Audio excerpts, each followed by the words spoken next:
ustalarni hafsalanisini pir qiladigan narsa nima bo'ladi bilasizlarmi? Hop, klientga telefon qilishadi-yu, narx-navoni so'rashadi. Qachon tusha olasiz, qachon boshla olasiz deydi. Kunlarini gaplashishadi.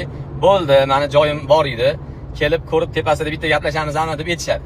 Hop, borasiz. Siz o'sha odamga, o'sha joyiga o'z tajribangizdan kelib chiqib, hamma narsani tushuntirib, etib, hamma narx-navolarni gaplashasiz, kunlarini gaplashasiz-da. Bo'ldi, men bitta o'ylab ko'ray deb javobini aytib o'raman deyshadi. Bo'ldi, hop deb ketasiz.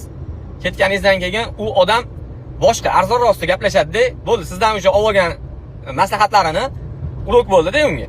Bo'ldi, o'sha bo'yicha boshqa ustani chaqirib, xuddi biladigandek, menga mana bunaqa qilib berasan, bunaqa ish qilib berishing kerak deb boshqa ustani gaplashib, "Okey, to'g'ri kelmadi" deb sizga atvet berib yorishadi. Inson bu ustani ham olgan vaqtingiz, o'sha ustani vaqtini olganingizga ham hali javobi bor. Raz misol telefonning o'zida gaplashganingizda o'sha kuni, summasi, hammasi ma'qul bo'ldimi, keyin chaqiring. Unaqa chaqirib olib, oldin u odamdan o'sha informatsiya olib, keyin "Yo, uzr, to'g'ri kelmadi" deb yorish, bu hech qaysi anaqada ham to'g'ri kelmaydi. Hammamizning kasb-korimizga Alloh barakot bersin.